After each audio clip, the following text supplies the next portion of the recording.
은혜 받으실 하나님 말씀은 요한복음 20장 27절입니다. 요한복음 20장 27절 봉독하겠습니다. 도마에게 이르시되 내 손가락을 이리 내밀어 내 손을 보고 내 손을 내밀어 내 옆구리에 넣어보라. 그리하고 믿음 없는 자가 되지 말고 믿는 자가 되라. 아멘. 사랑하는 성도 여러분, 만일 저와 여러분께서 약 2000년 전 예수님 시대 당시에 살았다면 사람의 모습으로 십자가에 달리신 예수님을 과연 하나님의 아들이라고 부를 수 있었을까요? 도마에게 주님의 부활을 믿지 못한다고 과연 비난할 수 있었을까요? 오늘 요한복음에 등장하는 도마 기록을 통해서 점검해 볼 수 있겠습니다. 저와 여러분께서는 2010년 12월 25일 이후 만 6년의 시간을 한 달여 앞두고 있습니다. 만민의 34년뿐만 아니라 특히 약 6년간 우리 자신을 향한 아버지 주님 목자님의 사랑을 더욱 깨달아가며 온영의 흐름을 타고 있습니다. 오늘 설교에서는 이와 비슷한 흐름을 약 2000년 전 예수님과 사도들이 활동할 당시의 도마 기록에서 찾아보고자 합니다. 시대와 공간은 많이 다르지만 근본 흐름은 많이 유사하다고 할 수가 있지요. 오늘 설교는 목자님의 5편의 믿음 설교, 4편의 인도성의 선교 보고, 요한복음 11장, 14장, 20장, 21장을 강해하고 있는 설교 내용을 재구성했습니다. 보다 자세한 내용은 목자님의 설교를 참조하시기 바랍니다. 오늘 말씀을 통해 우리가 어떻게 변화되어 지금의 흐름까지 오게 됐는지 회고하고 2016년을 짚어보며 우리에게 값없이 주어진 사랑을 깊이 느끼는 시간이 되시기를 소망합니다. 본론에 앞서서 우선 성경 사복음서에 등장하는 도마에 대해 간략히 말씀드리고자 합니다. 성경에서 도마는 예수님께서 제자들을 모아 사도라 부르시는 장면에서 그 이름이 기록된 후 요한복음에서만 5차례 등장합니다. 요한복음에서 도마의 첫 번째 등장은 11장에 기록되어 있습니다. 예수님의 십자가 사건 약 3개월 전이었지요. 예수님께서는 예루살렘 성전에서 나와 아버지는 하나라고 선포했습니다. 그러자 유대인들은 신성모독이라고 돌로 치려고 했습니다. 이를 피해서 예수님은 세례 요한이 처음으로 세례를 주던 요단강 저편으로 피하셨습니다. 아직은 때가 아니었기 때문이지요. 그곳에 계실 때 예수님은 베다니에 사는 나사로가 병들었다는 소식을 듣습니다. 소식을 듣고도 예수님은 이틀을 더 머무셨지요. 그 후 제자들에게 나사로가 있는 유대로 가자라고 하시자 제자들은 돌로 치려 하는데 그곳으로 또 가려고 하십니까? 라고 하며 만류했습니다. 그 후 예수님께서 재차 나사로에게로 가자라고 거듭 말씀하시자 우리도 주와 함께 죽으러 가자라고 말했지요. 두 번째는 요한복음 14장입니다. 마지막 만찬 때 있었던 일입니다. 예수님은 제자들의 발을 씻겼고 이어서 가룟 유다가 자신을 팔 것과 베드로가 자신을 3번 부인할 것을 말씀하십니다. 그러자 제자들은 근심합니다. 이때 예수님은 위로의 말씀을 하십니다. 요한복음 14장 2절 후반절에 너희를 위하여 처소를 예비하러 가노니, 이어지는 3절에 가서 너희를 위하여 처소를 예비하면 내가 다시 와서 너희를 내게로 영접하여 나 있는 곳에 너희도 있게 하리라. 4절에 내가 가는 그곳에 그 길을 너희가 알리라 라고 하셨지요. 그러자 도마는 5절에서 주여 어디로 가시는지 우리가 알지 못하거늘 그 길을 어찌 알겠사옵나이까 라고 반문했습니다. 이때 예수님께서 답하신 말씀이 바로 요한복음 14장 6절입니다. 내가 곧 길이요 진리요 생명이니 나로 말미암지 않고는 아버지께로 올 자가 없느니라 라고 하셨지요. 예수님께서 가시는 그곳은 천국을 말합니다. 예수님 바로 자신께서 천국으로 가는 길이며 예수님이 아니면 천국 가는 길이 없다라는 의미지요. 세 번째와 네 번째 기록은 요한복음 20장에 있습니다. 다른 모든 제자들은 모두 부활의 주님을 목도했으며 대화도 하고 음식도 함께 먹었지요. 도마 자신만 보지 못했었습니다. 그런 도마는 부활하신 예수님을 직접 보고 직접 만져보지 않고는 믿지 않겠다고 했습니다. 그로부터 8일 후 부활체로 나타나신 주님께서는 도마에게 믿음 없는 자가 되지 말고 믿는 자가 되라 라고 말씀하셨지요. 그러자 도마는 나의 주시며 나의 하나님이시니이다 라고 대답했습니다. 5번째 도마 기록은 요한복음 21장에 있습니다. 물고기를 한 마리도 잡지 못하던 도마를 포함한 7명의 제자들에게 부활하신 주님께서 나타나셨습니다. 그물을 내리게 하셔서 153마리의 물고기를 잡게 하시고 떡과 생선을 제자들과 함께 먹으며 대화를 나누셨지요. 이처럼 요한복음에는 도마 기록이 5차례 등장합니다. 이후 주님께서는 하늘로 올라가셨고 도마는 성령을 받았습니다. 그리고 바벨론과 바사를 거쳐 기원 후 52년경에 인도로 건너갑니다. 인도에서 7교회를 개척했고 20년간 복음을 전하고 순교했습니다. 당시 인도 국왕은 도마를 궁전 건축 책임자로 세웠다고 합니다. 그런데 도마를 시기한 신하들이 쾌계로 순교당했다고 합니다. 현재 도마의 무덤이 있는 곳에 성도마 교회가 세워져 있지요. 주님의 제자들 중에서 도마가 가장 먼 곳까지 복음을 전했습니다. 지금까지 도마에 관한 기록을 간략히 소개해드렸습니다. 여기서 몇 가지 질문을 드리고자 합니다. 예수님께서 나사로를 보러 가자고 하셨는데 도마가 우리도 주와 함께 죽으러 가자라고 말한 이유가 무엇일까요? 제자들은 예수님을 하나님의 아들이라고 고백하곤 했었는데 부활을 목도한 도마는 왜 나의 주, 나의 하나님이라고 고백했을까요? 주님께서 도마에게 보지 못하고도 믿는 자가 복되도다 하신 이유는 무엇일까요? 본론에서 알아보도록 하겠습니다. 오늘 설교에서는 앞서 드린 질문에 대해 다음과 같은 구성으로 말씀드리도록 하겠습니다. 첫째, 영적 믿음을 소유하기 전 도마의 믿음을 알아보겠습니다. 둘째, 도마가 어떻게 영적 믿음을 가지게 됐는지, 그리고 셋째, 도마가 영적 믿음으로 맺은 열매는 무엇인지에 대해서 말씀드리고 결론을 맺고자 합니다. 오늘 말씀이 우리 만민을 향한 자부심을 높이고 저와 여러분 모두가 더 깊은 영적인 믿음으로 성장해 나가는데 도움이 되길 소망합니다.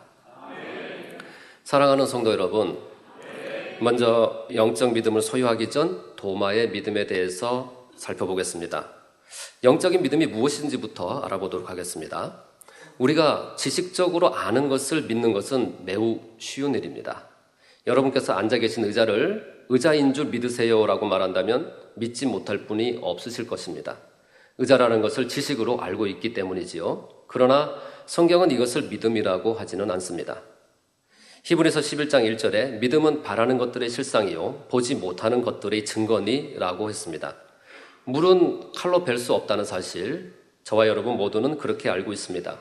그런데 만일 이 지식이 변함없는 절대 사실이라고 믿고 있다면 누군가가 홍해가 갈라질 것이니 건너가라 라고 말했을 때 이 말을 결코 믿지 못할 것입니다. 이러한 지식적인 믿음으로는 자신이 알고 있는 현실 세계의 법칙을 뛰어넘어서 생각하지 못합니다. 자신이 알고 있는 지식을 벗어나거나 일치하지 않으면 믿지 못하지요. 자신의 지식과 생각에 일치해야만 믿습니다. 하지만 영적 믿음은 현실에서 불가능한 일도 내 지식과 맞지 않아도 하나님 말씀이라면 모두 믿어지는 믿음입니다. 예를 들어서 죽으면 다시 살아날 수 없는 것이 현실이자 이 땅에서의 지식입니다. 그런데 믿음의 조상 아브라함은 하나님께서 다시 살리실 줄을 믿었습니다. 그 당시 한 번 죽은 생명은 다시 살아나지 않는다는 것이 지식이었겠지요. 본 적이 없기 때문입니다. 그런데도 아브라함은 100세에 가진 하나뿐인 아들 이삭을 바칠 수 있었습니다. 하나님께서 다시 살릴 줄 믿었기 때문이지요. 바로 영적인 믿음이었습니다. 이러한 영적인 믿음은 진리 안에서 변하지 않습니다. 하나님으로부터 응답받을 수 있지요. 그러면 도마의 믿음은 어떠했을까요? 예수님은 치료가 불가능한 질병도 고치셨고 시각, 청각, 언어장애, 보행장애 등 선천적인 연약함도 온전케 하셨습니다. 죽은 사람조차도 살렸습니다. 회당장 야이로의 딸을 살렸고 나인성 과부의 아들도 살렸지요. 무리를 거르시고 파도와 바람을 잠잠케 하셨습니다. 이렇듯 하나님께 속한 권능을 수없이 받던 제자들이었습니다.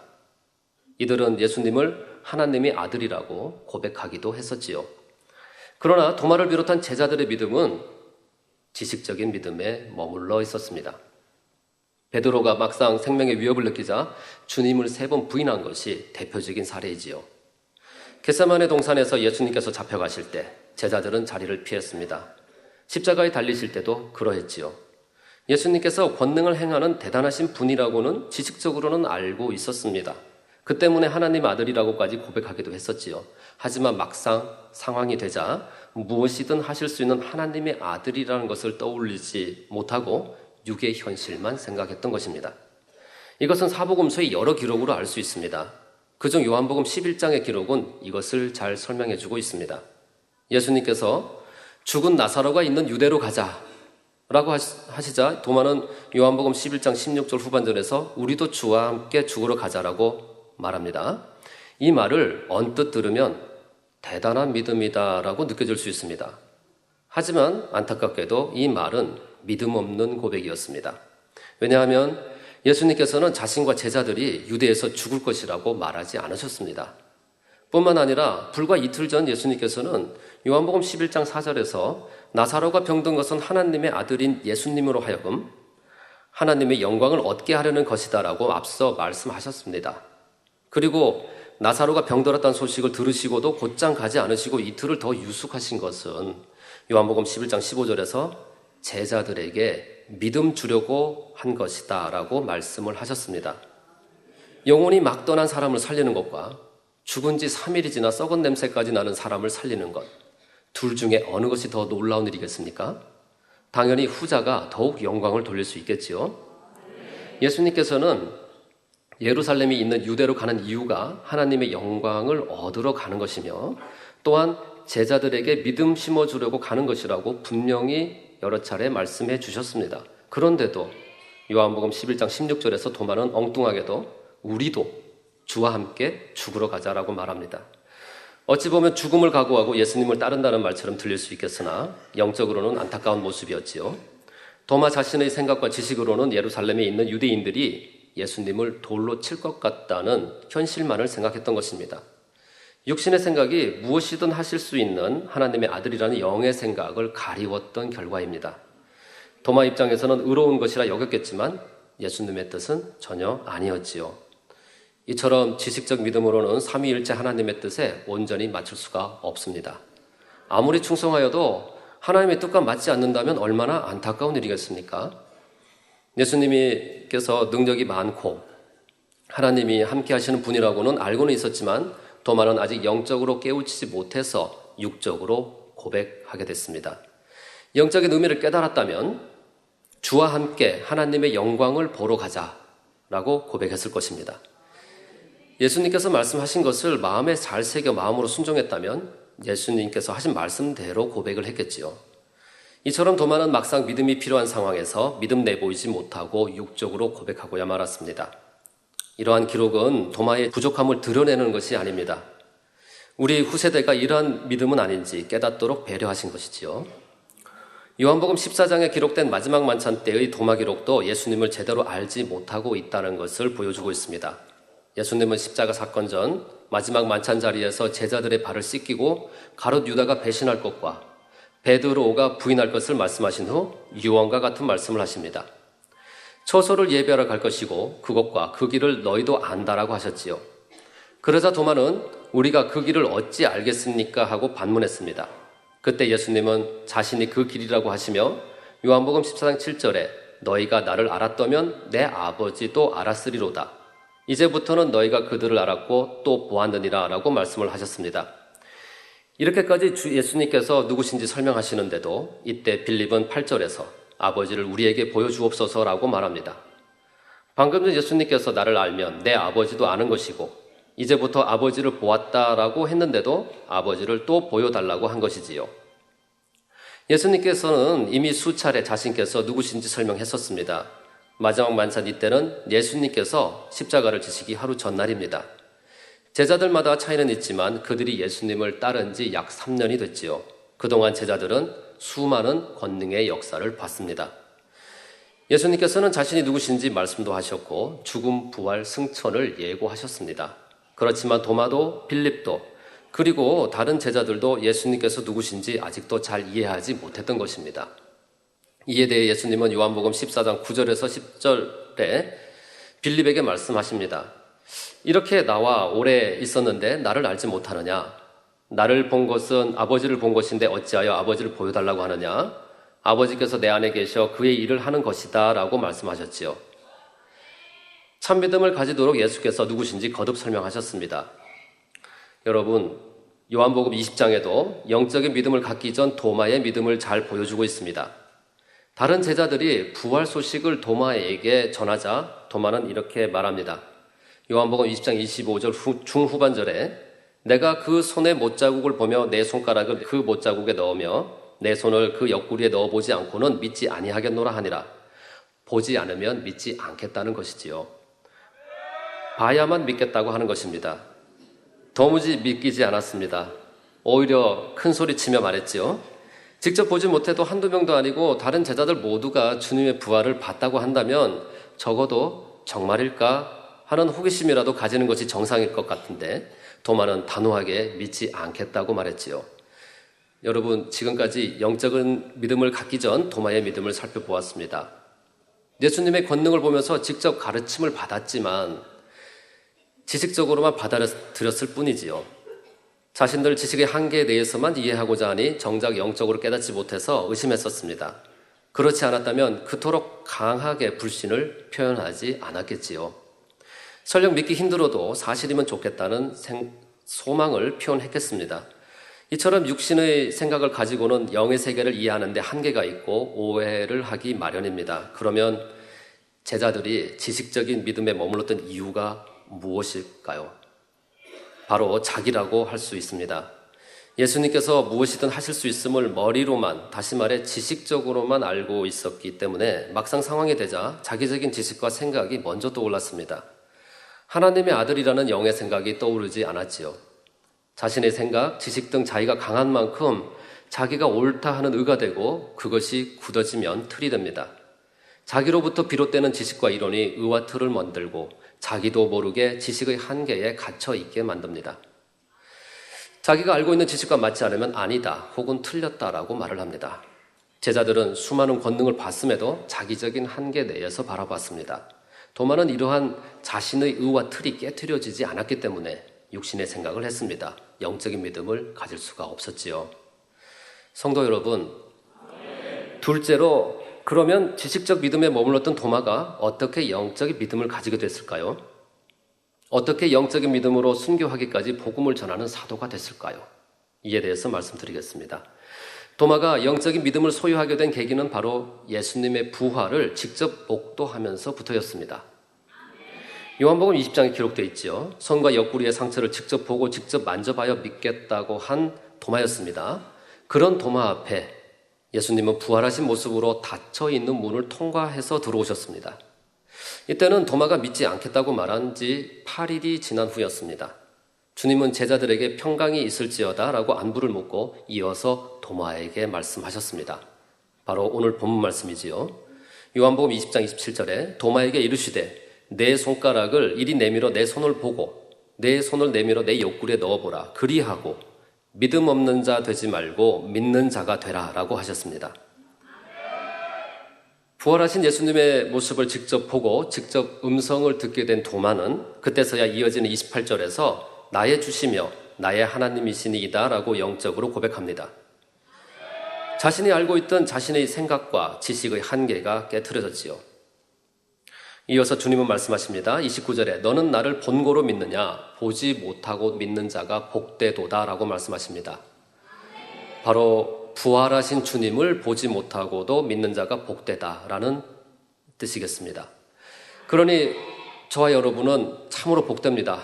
왜냐하면 우리는 주님의 부활을 직접 보지 못하고도 믿는 주님께서 우리 구세주 되심을 믿고 있기 때문입니다. 베드로도 예수를 보지 못하고도 믿는 말할 수 없는 영광스러운 기쁨을 성경의 감동함으로 베드로전서 1장 8절에서 9절에 기록하였지요. 예수를 너희가 보지 못하였으나 사랑하는도다. 이제도 보지 못하나 믿고 말할 수 없는 영광스러운 즐거움으로 기뻐하니 믿음의 결국 곧 영혼의 구원을 받음이라 라고 했습니다.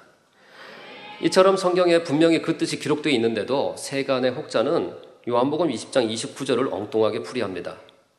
보지 않고도 믿어야 한다며 말이지요. 삼위일체 하나님만이 하시는 권능의 역사를 말하면 보지 않고도 믿어야 복되도다 하며 보지 않으려 하거나 심지어는 이단이라고까지 말합니다. 자신이 가진 지식이 전부 진리라고 할 수 없는데도 자신의 생각과 지식에 맞지 않으니 하나님께 정면으로 맞서는 태도를 보이기도 하는 것입니다. 그래서 로마서 8장 7절 전반절에 육신의 생각은 하나님과 원수가 되나니라고 하지요. 이처럼 지식적인 믿음은 육신의 생각을 낳고 지나치면 하나님을 거스를 수도 있습니다. 이러한 지식적인 믿음에 머물러 있는 믿음은 어서 깨트려져서 영적인 믿음이 돼야 하나님의 뜻에 맞게 쓰임 받을 수가 있습니다. 여러분, 도마는 전해 들은 소식만으로는 주님의 부활을 믿지 않았습니다. 직접 보고 직접 음성을 듣고 나서야 비로소 믿었다 함을 말씀드렸습니다. 그러면 다른 제자들은 어떠했을까요? 보지 못했는데도 부활의 소식만 듣고도 바로 믿었을까요? 아닙니다. 다른 제자들도 마찬가지로 직접 보고 믿었습니다. 이 사실은 마가복음 16장, 누가복음 24장에 잘 기록되어 있습니다. 막달라 마리아가 주님의 부활 소식을 전했지만 제자들은 믿지 않았습니다. 주님의 부활체를 본 두 제자가 다른 제자들에게 소식을 전했어도 역시 믿지 않았습니다. 그 후 11제자에게 주님께서 나타나셔서 부활 소식을 전해 듣고도 믿지 않았던 제자들의 완악함을 꾸짖습니다. 그리고 손과 발을 그리고 뼈와 살이 있음을 직접 보여주셨습니다. 그런데도 오히려 믿지 못하고 기이하게 여기자 생선 한 토막을 잡수시는 모습까지 보여주셨지요. 영체가 아니라 부활체임을 분명하게 알게 해주셨습니다. 그리고 나서 제자들의 마음을 열어 주님에 대한 모든 성경 기록이 참이라는 것을 깨닫게 해주십니다. 참조로 영체는 육이 없는 영과 혼으로만 존재합니다. 뼈와 살이 없지요. 이 땅에서 올바르게 믿다가 소천한 사람은 천국 낙원의 가장자리에서 영체의 모습으로 대기하고 있습니다. 이제 곧 오실 주님께서 공중 강림하시면 이 영체가 몸과 합쳐지고 부활체가 됩니다. 이때 몸은 썩지도 죽지도 않는 신령한 몸이지요. 한편 살아있는 사람의 경우에는 주님께서 공중 강림하실 때 바로 휴거되면서 부활체가 됩니다. 이 부활체로 7년 혼인잔치를 하고 천년왕국 시대를 보낸 다음 백보자 대심판 후 온전한 영체의 모습으로 천국으로 가게 되지요. 영체와 부활체에 대한 자세한 내용은 목자님의 창세기 그리고 영혼육 설교 등을 참조하시기 바랍니다. 주님은 썩지도 죽지도 않는 부활체의 모습으로 제자들에게 나타나는 것이지요. 부활체는 만질 수도 있고 숨도 쉬고 먹고 마시기도 합니다. 이 땅의 유구 공간에 제약받지 않기 때문에 자유자재로 다닐 수가 있습니다. 주님께서 부활체의 모습을 굳이 제자들에게 보여주시는 이유는 무엇일까요? 이 땅에서는 도저히 부활체를 아무리 말로 해도 잘 설명해도 이해할 수 없을 것입니다. 그런 제자들에게 주님은 부활체가 무엇인지 직접 보여줬습니다. 갑자기 나타나시고 갑자기 사라지시고 닫혀있는 문을 통과하시는가 하면 음식을 드시기도 하셨습니다. 그리고 하늘로 올라가셨지요. 부활체를 알려주셔서 부활의 신앙을 심어주고 영적인 믿음과 천국 소망을 더해 주셨습니다. 앞으로의 사역을 감당할 수 있는 사도가 되도록 한 것이지요. 앞으로 천국의 존귀한 자로 영원히 함께할 수 있는 참자녀가 되도록 사랑을 베푸신 것입니다. 여러분, 이처럼 도마뿐만 아니라 모든 제자들은 예수님의 부활체를 직접 보고 나서야 예수님이 하나님의 아들이심을 영적으로 믿을 수 있었습니다. 사도 바울은 어땠을까요? 마찬가지였습니다. 세상 지식으로 보면 분명히 운명하신 예수님이셨습니다. 그분께서 사울에게 나타나 음성을 들려주셨지요. 그 후 주님을 믿는 사람을 핍박하던 사울이 주님을 믿으며 열정적으로 전도하는 바울로 완전히 바뀌었습니다. 사도 바울은 자신이 부활하신 주님을 목도했다고 고백하기도 했습니다. 고린도전서 15장 8절에 맨 나중에 만삭되지 못하여 난 자 같은 내게도 보이셨느니라 라고 하셨지요. 성도 여러분, 이처럼 부활을 믿는 믿음이 매우 중요합니다. 여러분께서는 주님의 부활과 승천을 믿으시지요? 좀 전에 저와 여러분 모두는 보지 못하고도 믿는 복된 분이라고 말씀을 드렸습니다. 그런데 우리는 보지 못하고도 어떻게 부활을 믿게 됐을까요? 예수님의 제자들조차도 직접 보고서야 믿었습니다. 그런데 우리는 보지 못하고도 믿고 있지요. 그 이유는 바로 성령님이십니다. 성령께서 주님의 십자가 희생이 나를 위한 사랑임을 깨닫게 해주고 계시지요. 그리고 또한 결정적인 이유로는 바로 하나님께 속한 권능의 역사라고 할 수 있습니다. 하나님만이 하실 수 있는 권능의 역사, 예수님 당시 제자들이 볼 수 있었던 이 권능을 우리는 목자님을 통해 수시로 보고 직접 체험하고 있습니다. 그 때문에 부활하신 주님을 보지 못하고도 하나님과 주님을 직접 본 듯 믿을 수 있고 영적 믿음으로 성장해 나갑니다. 놀라운 권능을 수시로 목도하고 지식적 믿음이 깨트려지고 성령님께서 끊임없이 도우시고 생명의 말씀으로 악의 모양을 발견하며 버려나갈 수 있지요. 영적 믿음을 가지기에는 최상의 환경 조건이라고 하겠습니다.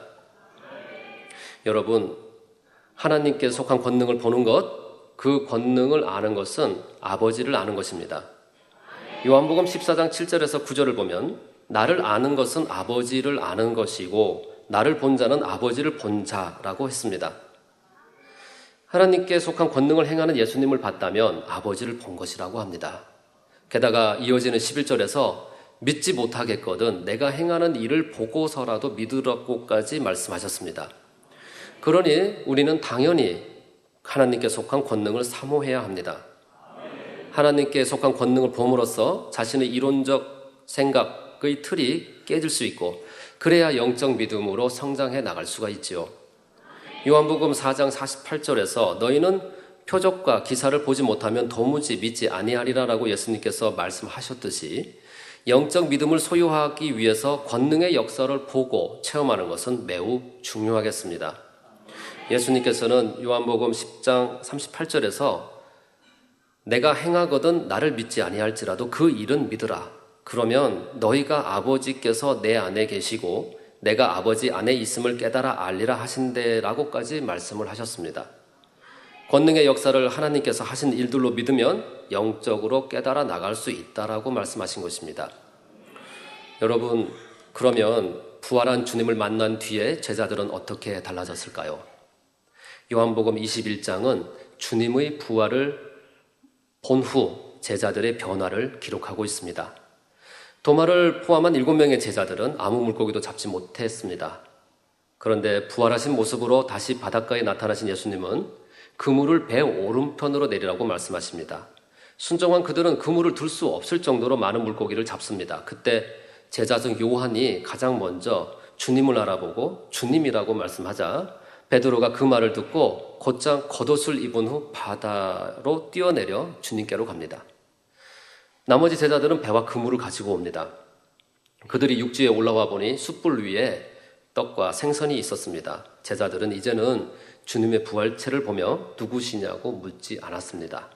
주님은 잡은 생선을 가져오라고 하셨고 베드로는 그 말씀에 순종하여 그물을 끌어올렸습니다. 큰 물고기 153마리가 있었지요. 주님은 떡과 생선을 가져다가 제자들에게 주고 함께 먹습니다. 예전에 베드로는 육신의 생각 속에서 두려움을 이기지 못하고 3번이나 부인했습니다. 그 후 철저히 회개한 그는 자신의 의와 육신의 생각을 깨트렸습니다. 주님을 쫓기 위해 아무 생각 없이 바다로 뛰어내린 것은 베드로의 변화를 짐작하게 합니다. 겉옷을 입고 바다를 헤쳐나가는 일은 쉬운 일이 아니지요. 그런데도 그 와중에 겉옷을 입은 것은 주님을 향한 경외감이었습니다. 베드로가 이제는 어떤 상황이나 환경에 개의치 않고 주님만 바라보는 사람이 됐음을 짐작해야 합니다. 또한 제자들이 보기에는 숯불 위에 생선과 떡이 먹을 만큼 충분했습니다. 그럼에도 새로 그물로 잡은 생선을 가져오라는 주님의 말씀에 순종하는 모습은 생각의 틀을 깨고 마음에서부터 믿음과 순종이 나온 것이지요. 주님의 말씀에는 분명 선한 뜻이 있다라는 믿음입니다. 제자들은 물론 이전에도 놀라운 능력을 가진 예수님과 함께할 때에는 아무것도 두려워하지 않았습니다. 하지만 그들 스스로의 믿음이 아니었습니다. 결국 예수님께서 십자가에 운명하시자 자기 능력의 한계를 벗지 못하고 평범한 사람들로 돌아갔었습니다. 그러나 부활의 주님을 만난 뒤는 이전과 달라졌지요. 이후 제자들은 성령을 받고 순교에 이르기까지 복음을 전하는 사도들이 됐습니다. 지금까지 도마는 주님의 부활을 목도하면서 비로소 영적인 믿음을 가지게 됐다는 점과 영적인 믿음을 소유하기 위해서는 하나님께 속한 권능의 역사를 보는 것이 중요하다라는 것을 말씀을 드렸습니다. 사랑하는 성도 여러분, 셋째로 이처럼 영적인 믿음을 소유하게 된 도마는 어떠한 열매를 맺었을까에 대해서 말씀드리겠습니다. 도마는 부활하신 주님을 목도하고 자신의 지식적 믿음이 깨트려지고 영적인 믿음으로 나아갈 수 있었습니다. 그 후 도마는 바벨론과 바사를 거쳐 주 52년경 인도에 가서 순교에 이르기까지 약 20년간 복음을 전했다고 말씀드렸습니다. 당시 인도는 힌두교 국가로 수많은 우상을 섬기는 나라였습니다. 현재 인도는 3억 3천만 개 이상의 신이 있고 국민 약 80% 이상이 힌두교도입니다. 힌두교는 소를 숭배하지요. 도마는 약 2000년 전 이런 나라에서 복음을 전했습니다. 성도 여러분, 이런 인도의 타밀나두주 첸나이시에서 우리 만민이 2002년에 유례 없는 초대형 성회를 이뤘다는 사실입니다. 순교한 도마의 핏값을 찾는 성회였지요. 네.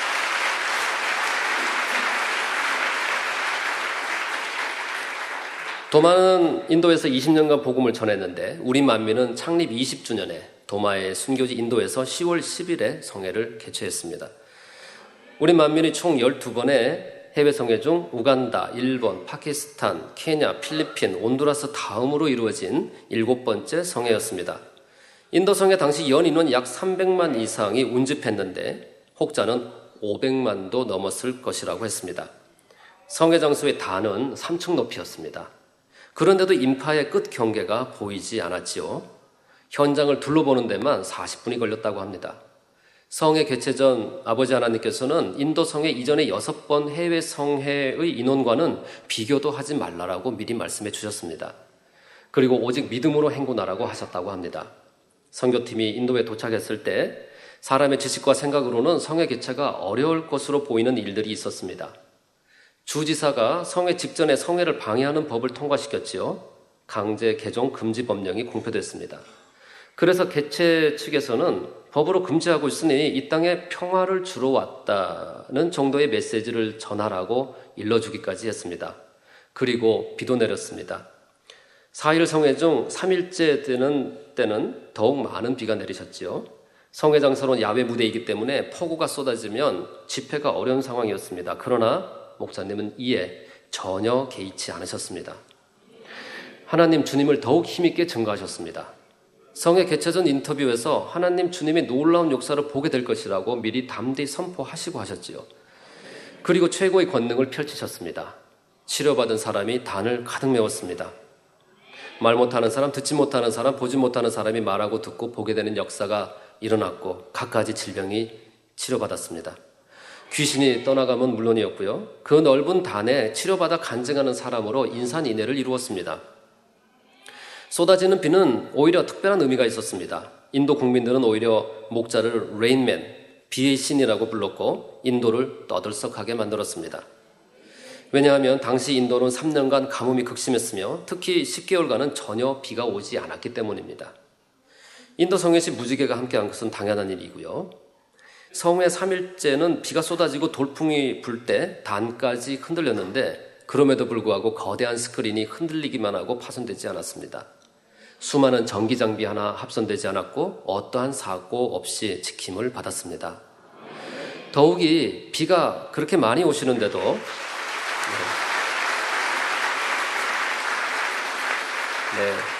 더욱이 비가 그렇게 많이 오시는데도 강사님과 청중들이 움직이지 않고 성회를 마칠 수 있었던 집회는 처음 있는 일이라고 평가받았습니다. 비를 맞고도 계속하는 강사는 처음이었다고 합니다. 그 자리에 있었던 많은 목회자들도 감동을 입었습니다. 믿음이란 바로 이런 것이구나 했다는 것입니다.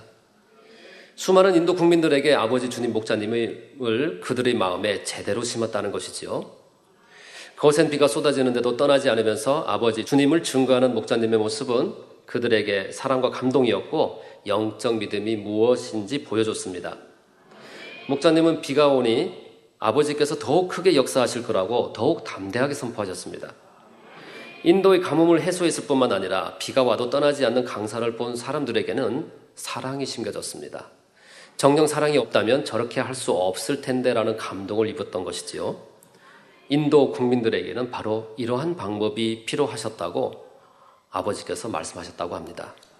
인도 성회는 모두 4개의 TV와 인터넷으로 생중계됐습니다. 영안이 열린 분들이 성회 내내 도마가 함께 했음을 봤다고 했습니다. 내가 순교하면서까지 전도했지만 열매가 맺히지 않고 우상의 나라가 돼서 너무 죄송했는데 이번에 우상이 무너지고 수많은 열매를 맺게 된 것에 대해 성회 내내 눈물 흘리며 감사해하는 모습이었다고 합니다. 주님의 보혈이 전 세계 모든 영혼들에게 구원의 길을 열었던 것처럼 주님의 제자인 사도 도마의 순교의 공이 또한 막대한 것이었습니다.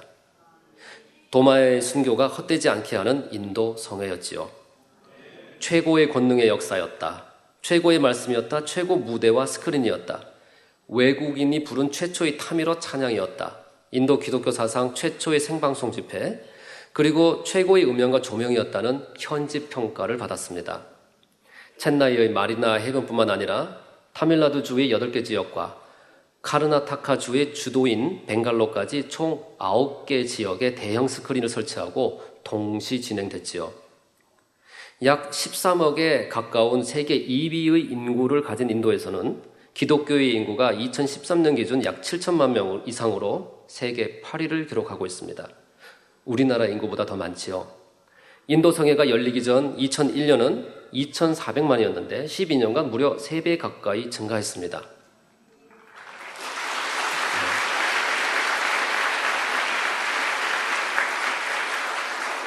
국가 통계에 올라가지 않고 드러나지 않은 기독교인까지 합치면 그 수는 더욱 많을 것이라고 합니다. 지금도 인도를 향한 우리 만민의 사역이 지속되고 있지요. 첸나이에는 한정희 목사님, 델리에는 김상희 목사님께서, 마두라이에는 퍼시얼 라자두아이 선교사님께서 귀한 사역을 감당하고 있습니다. 2016년 현재 인도에는 617개의 만민의 지협력교회가 있습니다. 이처럼 하나님께서 이루시는 일들은 사람의 지식과 그리고 생각, 그리고 현실과 반대로 보일 때가 있습니다. 그러나 결과를 보면 사람의 지식과 생각을 몇 단계 뛰어넘은 놀라운 지혜로 뜻하신 일들을 이루가심을 알 수 있지요. 인도 성회만 보더라도 조금 더 요동치 않는 영적인 믿음으로 아버지 말씀에 그대로 순종하고 전적으로 의지했을 때 얼마나 크게 역사해 주는지를 잘 보여주고 있습니다. 이처럼 영적인 믿음은 하나님의 역사를 보장해 드릴 수 있는 강력한 힘이라는 것을 우리 마음에 잘 새겨야겠습니다. 지금까지 영적인 믿음으로 행했던 도마, 그리고 그의 순교가 어떻게 열매를 맺었는지 말씀드렸습니다. 영적인 믿음으로 하나님의 뜻에 순종해 나갈 때 의심했던 도마가 불모지 인도에서 복음을 전했고, 우리 만민이 인도에서 전 세계 유례 없는 대성회로 크게 영광 돌릴 수 있었듯이 사람으로는 도저히 상상할 수조차 없는 열매가 맺혔다는 사실을 기억해야겠습니다. 주님께서는 지식적 믿음에 머물렀던 도마에게 참 믿음 주시기 위해 친히 부활의 모습으로 나타나셨습니다. 그 모습을 보여주셨지요. 이와 같이 인도 성회 또한 세계 만민에게 참 믿음을 주시고자 친히 아버지께서 목자를 통해 전 세계 만민에게 보여주신 놀라운 선물이라고 하겠습니다. 사랑하는 성도 여러분, 결론을 말씀드리겠습니다. 오늘 도마 사례를 통해서 첫째, 영적인 믿음을 소유하기 전 도마의 믿음을 살펴봤고 지식적인 믿음의 한계를 말씀드렸습니다. 둘째로 도마가 영적인 믿음을 가지게 된 계기는 주님의 부활을 목도하면서부터였음을 말씀드리면서 권능을 보고 체험하는 것이 영적인 믿음을 가지는 데 중요하다는 점을 말씀드렸습니다. 셋째, 영적인 믿음일 때 하나님의 일을 이룬다는 사실을 도마의 인도 선교와 우리 만민의 인도 성회로 말씀을 드렸습니다.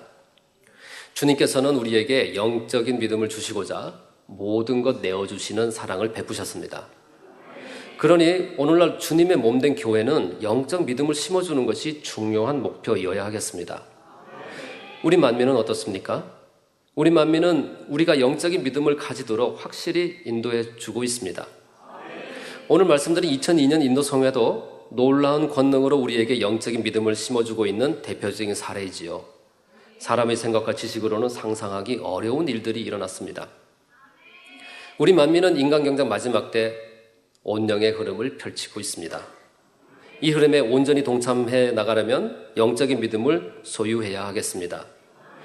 어떻게 하면 영적인 믿음을 소유할 수 있을까요? 그에 대한 답 한 가지를 부활의 주님을 본 도마의 고백, 나의 주, 나의 하나님이시여에서 찾아볼 수 있겠습니다.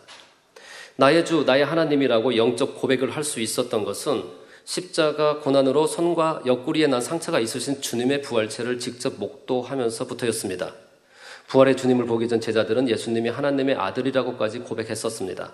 그런데 부활체를 본 도마의 고백은 하나님이었습니다. 그리고 한 단어가 더 붙어서 나의 하나님이었습니다. 도마가 나의 하나님이라고 고백한 것은 자신을 친히 찾아와 주신 부활의 주님 그 모습 안에서 바로 자신을 향한 주님의 희생과 사랑을 받기 때문이라고 할 수 있겠습니다. 예수님께서 왜 그토록 권능을 베푸셔야 했는지, 왜 온갖 조롱 멸시와 가시면류관과 채찍과 십자가의 모진 고난으로 운명하셔야 했는지, 왜 부활하셨으며 왜 의심까지 했던 도마 자신에게 친히 직접 찾아오셔서 상처까지 보여주셨는지, 이 모든 것이 도마 자신에게 값없이 주신 놀라운 사랑이었음을 부활의 주님을 보면서 알게 됐습니다. 그래서 도마는 나의 주, 나의 하나님이라고 고백할 수 있었습니다. 도마를 비롯한 제자들은 주님의 부활 전에는 도저히 영적으로 깨달을 수가 없었습니다. 주님의 십자가 고난과 부활을 통해서 자신과 세계 만민을 향한 사랑을 깨닫고 영적 믿음을 가질 수가 있었습니다. 이후 제자들은 성령을 받아 주님의 사랑이 더해졌고 순교에 이르기까지 주님의 사랑을 전하는 사도가 됐지요. 이처럼 제자들의 믿음을 영적 믿음으로 변화시킨 원동력은 십자가 고난과 부활로 보여주신 주님의 사랑이었다 하겠습니다. 예수님께서 행하신 권능의 역사와 부활을 보면서 그 안에 있는 사랑을 깨닫는 것, 머리에 머물렀던 믿음이 영적 믿음으로 마음에 심겨지는 계기가 됐습니다. 여러분 어떻습니까? 도마를 비롯한 제자들이 영적 믿음으로 변화된 흐름에서 오늘날 우리 만민의 흐름이 느껴지지 않으신지요? 우리 또한 하나님께 속한 권능을 예수님 시대 그 이상으로 수없이 봤습니다. 그것이 목자님의 희생과 헌신과 사랑에 의한 것임을 보며 들어서 잘 알고 있습니다. 그렇게 알고 있었지요. 그렇지만 많은 분들이 2010년 12월 이후가 돼서야 6년째 희생하시는 목자님의 모습을 직접 목도하면서부터 비로소 그 사랑이 바로 나 자신을 향한 사랑이라는 것을 마음으로 깨달아 영적인 믿음으로 성장해 가고 있습니다. 왜 더 큰 권능을 찾으셔야 하는지, 왜 눈과 귀와 피부 등 육적인 상황이 그러하신지 이제는 모두가 잘 아십니다. 그럼에도 우리에게 친히 찾아오셔서 목자의 모습을 보여주시고 가르쳐 주십니다. 손을 잡아주시며 간절히 기도해 주십니다. 그 사랑을 저와 여러분 모두 이제는 지식으로만이 아니라 그 사랑을 마음으로 깨달아가고 있지요. 도마도 제자들도 주님의 부활과 희생의 상처를 보며 변화됐듯이 우리 또한 목자님의 권능과 헌신을 보며 그것이 나 자신을 향한 사랑임을 깨달아 믿음의 성장을 이뤄가고 있고 그토록 고대하던 온영의 분들도 속속 나오고 있습니다. 주님 편에서 보면 주님께서는 영적 믿음을 심어주기 위해서 직접 오시고 부활의 모습과 상처를 보여주시던 사랑의 주님이셨습니다. 뼈와 살이 있음을 보라고 하셨고 구운 생선까지도 잡수셨지요. 그 다음 나타나실 때는 도마에게 보고 만져보라고 하셨고 그 다음 나타났을 때는 손수 떡과 생선을 나눠주셨습니다. 그리고 제자들의 마음을 열어 주님과 관련된 성경 기록이 모두 참임을 깨닫게 하셨습니다. 그렇게 40일 동안 부활체의 모습으로 제자들에게 몸소 보여주시며 가르치셨습니다. 영적 믿음을 심어주시고자 하셨지요. 주님께서 그렇게까지 하신 이유는 그들을 그리고 우리 모두를 사랑하셨기 때문입니다. 부활체의 모습을 보여주셔서 제자들이 부활의 믿음을 가질 뿐 아니라 천국의 소망도 더해 주셨습니다. 앞으로 그들에게 맡겨질 사명도 잘 감당토록 하셨지요. 또한 인성적인 면도 보여주셔서 주님의 사랑과 자비 그리고 따뜻함까지 느끼며 그 품에 안기도록 하셨습니다. 요한복음 20장 31절에 오직 이것을 기록함은 너희로 예수께서 하나님의 아들 그리스도이심을 믿게 하려 함이요 또 너희를 믿고 그 이름을 힘입어 생명을 얻게 하려 함이니라 라고 했습니다. 이러한 사랑은 우리 목자님을 연상하게 합니다. 우리에게 믿음 주시기 위해서라면 무엇이든 하십니다. 그러한 육적인 상황에도 불구하고 기도처를 꾸미시는 것도 그러합니다. 그것이 자신의 영달을 위해서라면 감추고 숨기면 되지요. 그러나 어찌하든 꾸며서 이 땅에서 천국 소망과 믿음을 심어주기 위해서 간절히 노력하시고 우리에게 그것을 보여주십니다. 모든 것을 내어주시기까지 더 큰 권능을 찾으시며 하나님의 살아계심을 증거하고자 하십니다. 주님의 제자들은 주님의 희생과 부활을 보고 사랑을 깨달아 변화됐듯이 우리는 지난 34년의 역사뿐 아니라 최근 만 6년이 되도록 공의를 채우시며 희생하시는 목자님의 사랑을 보고 마음에 깨달아 변화돼 가고 있지요. 믿는 자가 되라는 주님의 말씀을 보장해드리는 영적 믿음으로 성장해 가고 있습니다. 여러분, 우리는 주님의 부활을 직접 보지 못하고도 영적 믿음으로 성장해 나가니 참으로 복됩니다. 오늘 도마와 인도 성회가 주는 교훈의 핵심은 권능의 역사를 보며 은혜를 받아 아버지 주님, 목자님께서 누구신지 아는 것과 함께 그 외에 담겨진 사랑이 깨달아질 때 영적인 믿음으로 더욱 성장해 나간다는 사실입니다. 하나님은 우리를 하나님 닮은 형상으로 만드셨습니다. 겉모습뿐만 아니라 내면의 마음도 하나님과 같이 만드셨습니다. 사랑의 마음도 그러하지요. 세세토록 하나님과 사랑을 주고받는 자녀가 되기를 원하셨기 때문입니다. 아버지께서는 우리에게 잃어버린 하나님의 형상을 되찾을 수 있도록 인간 경작이라는 귀한 시간을 허락해 주셨습니다. 우리가 하나님의 형상을 닮으려면 하나님의 마음, 하나님의 사랑을 알아야 닮아갈 수 있습니다. 아버지와 주님의 사랑을 직접 보지 못하고도 그 사랑을 우리가 조금이나마 더욱더 알아나갈 수 있는 것은 오늘날 우리 목자님의 공의에 의해서라는 사실 저와 여러분 모두는 잘 알고 있습니다. 우리가 보고 있는 목자님의 권능과 공의를 채우는 희생이 바로 나 자신을 위한 아버지 주님 목자님의 사랑이라는 것을 더욱 마음 중심으로 깨달아야 함이 중요하지요. 그럴 때 영적으로 더욱 깊은 신뢰로 나의 주, 나의 하나님이라는 고백이 진정 나 자신의 참 고백이 될 수 있겠다 하겠습니다. 어제 새벽 여러분께서는 우리를 향한 아버지 주님 목자님의 사랑의 고백을 들었습니다. 그리고 우리의 고백을 올려드렸습니다. 어제 금요철야 때였죠. 아버지께서 주신 감동의 찬양 사랑합니다. 만민의 양떼여 였습니다. 이 시간에 다시 한번 들으시며 여러분의 입술을 열어 사랑의 고백을 우리 다 함께 마음껏 올려드리면 좋겠습니다.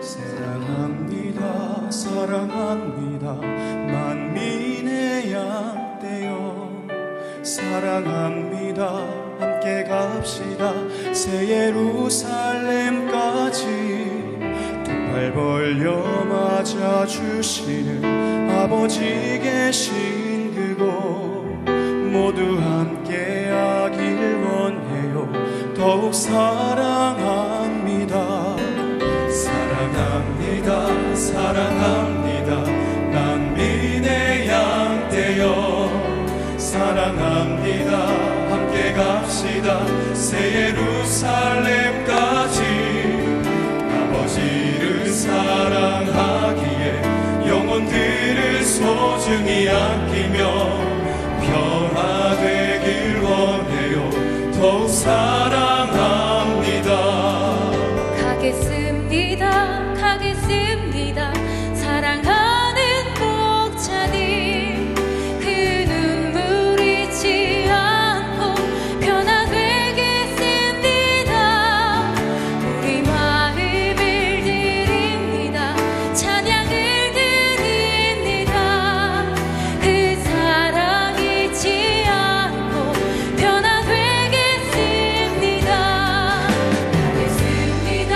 가겠습니다 사랑하는 목자님 그 희생 잊지 않고 변화되겠습니다 아버지를 사랑하기에 목자님을 소중히 섬기며 변화되길 원해요 더욱 사랑합니다 함께 갑시다 새 예루살렘까지 우리 모두는 목자님의 열매입니다 아버지 주님 목자님을 더욱 사랑합니다 변화된 우리가 마음껏 찬양 올려드려요 변화되었네 변화되었네 우린 변화되었네 우리 모두는 목자님의 열매입니다 아버지 사랑과 권능으로 변화되었네 우리 모두는 목자님의 열매입니다 함께 갑시다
우리 모두는 목자님의 열매입니다.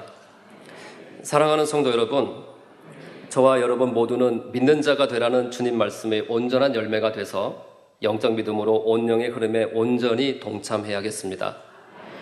영적 믿음으로 나아가도록 우리를 확실히 이끌어가는 우리 만민과 목자님에 대한 더욱 큰 자부심이 그 사랑과 함께 우리 마음에 더욱 크게 자리 잡기를 소망합니다.